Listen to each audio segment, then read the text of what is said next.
Kundla zakachaweza ngikuthwa nalito amazela ukuphathwa lazidanyamezela uqiqiswa maqhasekasa ngizongelela ndandifuna into bamabe nje Master Magusha athi uqatata xathetha sawufelela uhambeni bawa xa ndihamba notata mhleli njingela kwemizi saqama ngilala phalala khona ndityilwa ityala inyamezela uphathwa maqhasekasa benzela nto kumba imayi ebonakala ephuma phakathi kwenkundla zelizwe ezinye igqirha saqama kuthi xa ndithetha igqirha lakho mfondini libize ukhutshwe intoni kulo saqama kusha ngoba gqibelele isigaba sokuqala mfondini usenzile phakathi kwengqondo yakho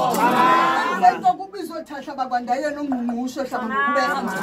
uzama ukuthi ke makuchume makwenze selela kuwe namazuluyosi umuntu ozalifakelela gqirha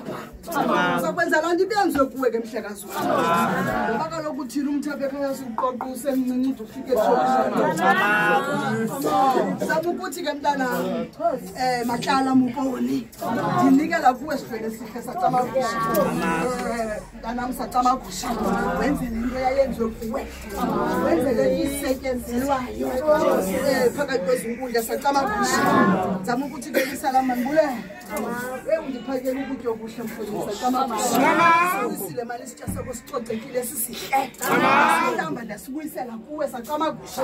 andithi ke ndisifasile isitya ngathi ndiqumthi miphaa ukuthi konke ubunike kona phakathi kwale nkundla kuhle ke sidlwele sihle bona nje sacamagusha bayive